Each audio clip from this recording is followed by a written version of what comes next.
What's good, y'all?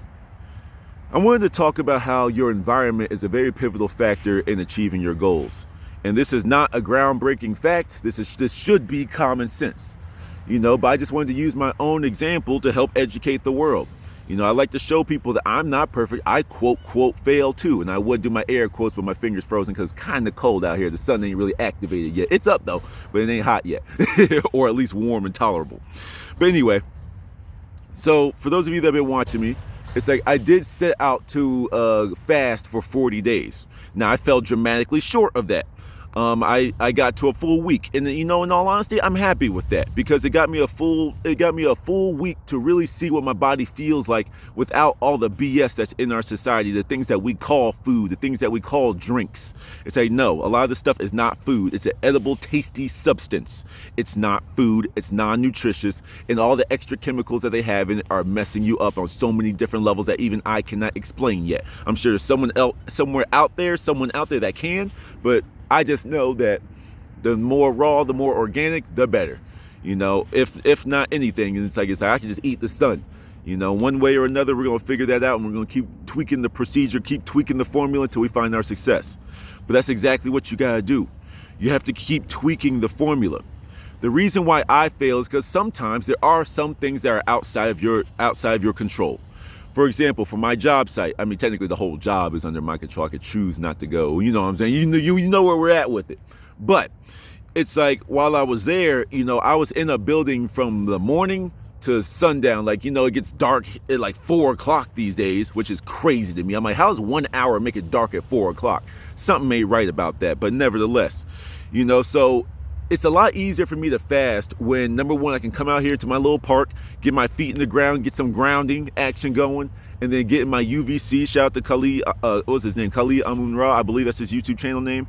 I just found him. I heard people talking about him a little bit, but now I finally see what he's talking about. My vibration now matches his, where he's already been, but I had to grow to meet his level of content. It's like, oh, this all makes sense to me now because I've continued to grow. And he was talking about the UVC radiation, and then shout out to Jalen Holmes 6. It's like, even though I've heard it before, it's just freshly in my head because of you. The sun suppresses appetite. You are being fed by that big bright thing in the sky, especially us melanated, carbonated, whatever, nine ether beings, whatever words you want to use for that. It's like we are literally walking solar panels, and what happened was, when I was in this workplace, my solar panels weren't getting any food. So it's very hard to go without that physical sustenance that your body has been programmed to think it needs, and go through all those withdrawal symptoms without your main source of food.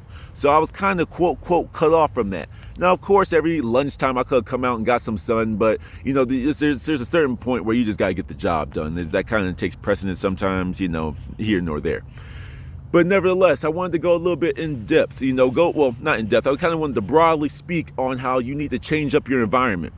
We'll start with my retention guys, okay? Retention, and it's like for my senior retention guys.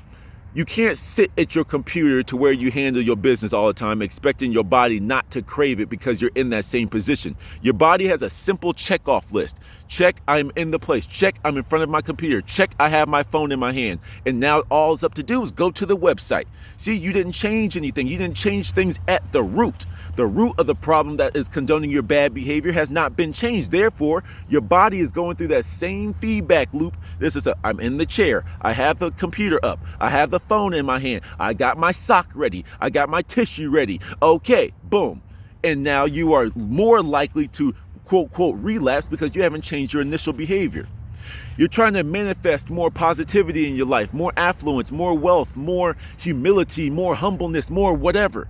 And you're around a bunch of people. You're trying to quit drugs, for example, right? And you're around a whole bunch of negative people. You're still even though you're not doing the drugs anymore, you're still hanging around the people that are doing the drugs. So what's that going to do for you? That's going to put you on two different worlds, and you're going to be pulling yourself too thin. Not only are you trying to resist the urge to not do the drugs, but then you have to ask yourself the question of, do I still want to be with these friends? Well, you have to think about this. Well, they've been my friends since elementary school. They've been my friends for so long. I can't just abandon them when I'm trying to get my life together. Yes, you can. Cut them off like you're cutting off the drugs. It's like that's pretty much like, doing like some crystal meth without the like looking at crystal meth. You got the little pipe, you got the meth. That's kind of like sitting them both in front of you. Well, I'm not doing them, but I'm just keeping myself in the vicinity of them. No, you need to separate yourself completely from the source. If you're around people that do the meth, that's going to be an association in your brain that's going to more likely make you fall back into doing drugs. You know, alcohol. You know, some people say, oh, it's okay to just have a drink. If you tell your friends, if you tell your family, hey, I don't drink alcohol. Hey, I don't smoke weed. Hey, I don't eat chitlins. Hey, I don't eat pig feet because XYZ, and they keep on trying to, either they start judging you or they try to force feed it to you. Come on, bro, stop being a wimp. Come on, you know it's a family tradition. Come on, come on, come on. My health is my new tradition. My health is my new tradition. You know, and it's like, I'm not jeopardizing that for anyone anymore. Even in the dating world, like, don't get me wrong, I still have like a little leeway in my own personal life, so I can still enjoy some of the things of life, but I'm never going to poison myself to the extent that people do on a regular basis and think that's normal. I can't do it. So I have to change it up even more. You know, when I walk through the grocery store these days, I don't even see food. In all honesty, weirdly enough, even when I go to the produce section sometimes, I don't even see food. I just see edible substances. I see edible substances that look like fruits and vegetables. You know, I feel the most satiated when I get sunlight. And right now, hold up real quick. It's that little, this is what, I don't know if it's like conspiracy, but we got a little fake. It's like, it's enough to like, you know, it makes my feet sting, you know. It's like, I don't believe this snow is real, at least this form of it, or at least this understanding of snow. I don't believe the clouds are real. I don't believe it anymore because it brings me discomfort. It brings me dis-ease. When it's 90-something degrees, my body feels amazing. I love the heat. I love the hot. You know, I could just walk around, take my shirt off, feed all of my melanin, put my feet in the ground and don't have to worry about my toes stinging. You know, that's why sometimes there might be a little bit, like even a big change in that way. Sometimes you need to uproot yourself and move. For example, using my own personal story that I told y'all way back when I was all depressed living in North Carolina. You know, it's like, don't get me wrong, at the time I was running from my problems, but at least I knew I needed to make a change. So I brought my little sad ass all the way to Denver, Colorado. You know, I uprooted, I moved, I made a dramatic change to bring forth all the benefits, all of the success in my life. I needed to fix my life. I hated that I was feeling so sad all the time, feeling so defeated, feeling so powerless. And I just needed to change a venue. But you can't forget, you cannot run from your problems that reside in your mind. Whether you are in Florida, whether you are in Timbuktu, your problems are in your mind, so they're going to travel with you. So moving to a new place, sure, you might see some things that give you a new perspective and might refresh you, and more power to you. That's why you move. That's why you go get a different environment. But if you don't address the problem at its source, your mind, if you don't use the new information around you, the new scenes, the new types of people, the new culture, the new habits, the new places, the new technology, the new holistics, the new whatever, then you're just adding on to things that are just going to end up helping you, you know, fail, helping you fall back into your bad habits. You have to use all these new things to get you to the next level. Somebody said when it came to your job, you're not supposed to live off of your job, aka the jobs that you're working for other people. If you have a boss, if you have a supervisor. Now, if you're working for yourself and that's your job, then you can work off of that. You can live off of that. That's you. But you're not supposed to live off of these corporate America jobs. You're supposed to use these jobs, use this quote money, you know, as Remedy H loves to say, like this cloth, you know, all this type of stuff, to get to the world, to the dream that you want to live. You know, use this physical world, this corporate world's money to go buy crystals, to go buy herbs, you know, to spend a little bit of money to pay for a class on holistic healing, on Reiki. You know, even if you don't want to get all spiritual with it, go do some fun stuff that's outside the box. For me, like sometime next weekend probably, I'm just gonna go start practicing archery. Go to an archery range, go get a rental bow, and just go shoot off some arrows. I don't know exactly how it works, but that's something different I'm gonna do. You have to change up your habits. You know, you can't keep on living in the same world, even the same environment of your bad habits. You know, you have to switch that up, and you have to make it a whole environment of good habits, of good things. If you have a whole bunch of stupid posters on your wall, well, maybe it might be time to grow up or refresh the posters. If you got a whole bunch of them celebrities covering up their eyes, you know, they got blood dripping out their mouths and all this type of stuff, really look at that and say, does this picture help me get to my highest good? No, scrap it.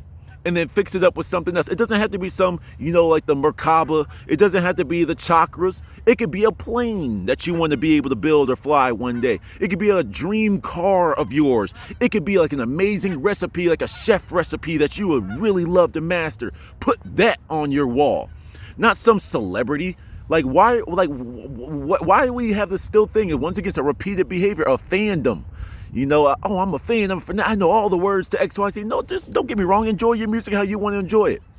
But why is staring at this person that has no clue of your existence, more than likely doesn't care about your existence, on your wall? Why are you praising this person? Why is the first person you wake up and seeing Beyonce, a Jay-Z? Why is the first person you see Lil Uzi Vert? You know, why is the first person you see Taylor Swift? Why?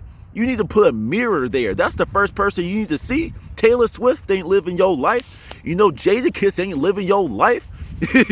You know what I'm saying? Sean Paul Wall aren't living your life. Ja Rule ain't living your life. You are. So why you got a picture of somebody else? That's something that some of y'all need to change. Don't feel like it's bad or narcissistic to look at yourself in the mirror. Looking at yourself in the mirror is not only for getting ready for work or going out in the public eye. You need to get good in the private eye, your inner eye. Look at yourself, talk to yourself, stare at yourself butt ass naked in the mirror and be like, do I love my vessel? Some of y'all can't even say that. Some of you can't say you love your vessel. Some of you are not willing to make the changes necessary to bring happiness to your vessel, to bring happiness to your mind, to bring happiness to your spirit. That's what you really need to do. That's what I'm doing. It's I've completely reset in my world, my world, the way I see things right now when it comes to food and health, habits, all that type of stuff is different now. I'm elevating because I keep challenging myself. Whether I succeed, whether I fail, I'm going to keep on tweaking my procedure, keep tweaking my formula till I find the master formula of success. To the next one.